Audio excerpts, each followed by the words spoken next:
Il est vrai que désormais, ma Mamo, ma colo, mon écho, mon velcro, mon scanner, mon IRM, mon PSA, mon cholestérol ont fini par se substituer aux sentiments éprouvés par un malade.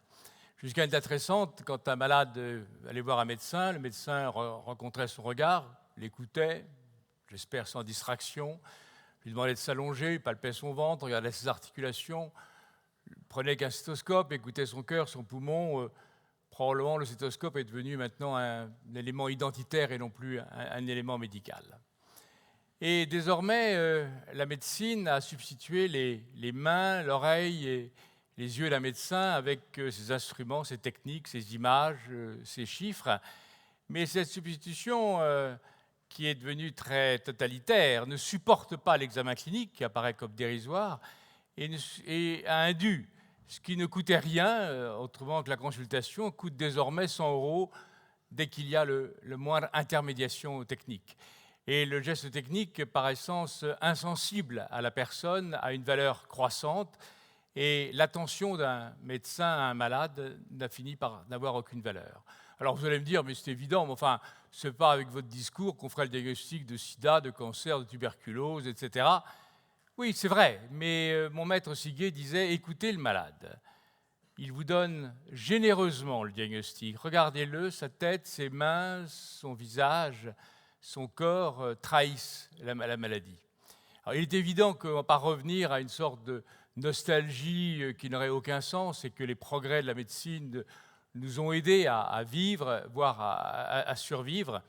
Mais le problème, ce n'est pas de confronter l'un à l'autre, c'est de remettre le malade au cœur, c'est à l'écouter, le regarder, avant de recourir aux examens secondaires. Alors comment en sommes arrivés, nous, à cette situation au XXIe siècle? Peut-être en raison de 2 ou 3 causes. La première, c'est l'économie.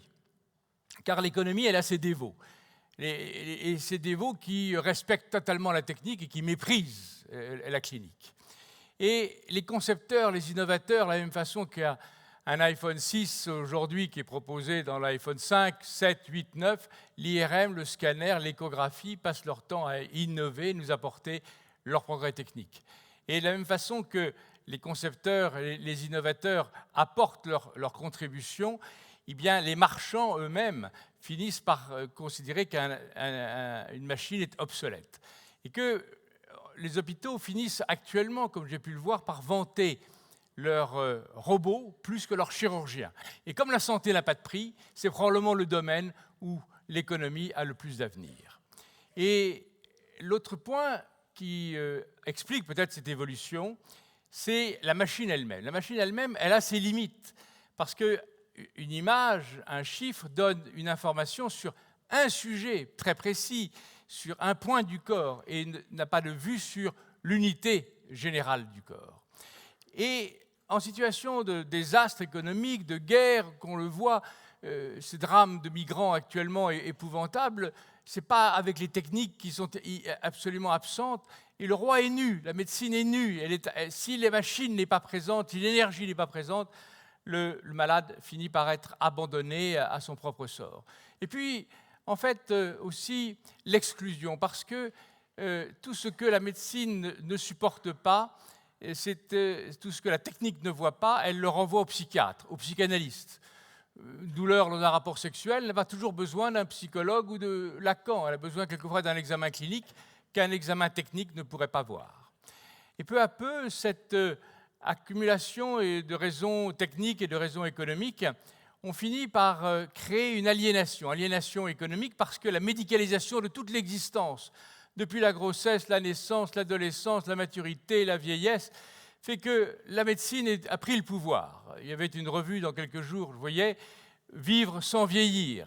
Et donc il y a une promesse permanente du bienfait, une promesse du salut du corps, du salut de l'âme, du salut de l'existence grâce à la médecine.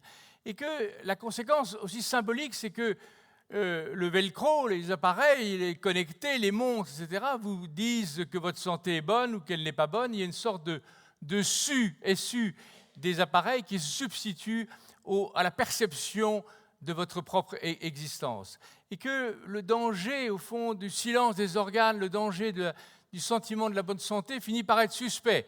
Oui, il faudrait faire un check-up. Il faudrait quand même, c'est pas normal que vous ne soyez pas comme les autres. Et au fond, il faudrait qu'il y ait sans arrêt que la médecine vous trouve quelque chose. Quelquefois, elle trouve un incidentalome, c'est-à-dire quelque chose qui est absolument inconnu, dont on ne sait que faire. Et que ce sentiment de bien-être fourni par la promesse de la médecine finit quelquefois par créer paradoxalement un mal-être.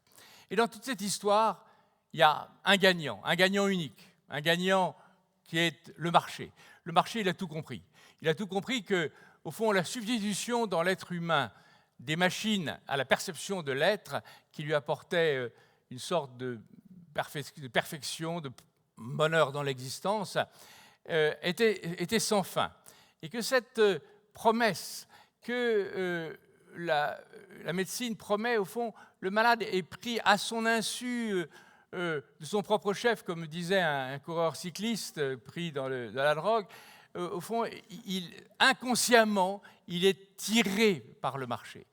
Et que la marchandisation du corps qui est croissante a retrouvé ces marchands biotechnologiques. On le voit très bien avec la marchandisation universelle des organes, et les marchands se sont rentrés dans ce problème. Et peut-être fais-je l'hypothèse audacieuse que la pomme d'un grand constructeur informatique a rencontré sa nouvelle Ève. Merci.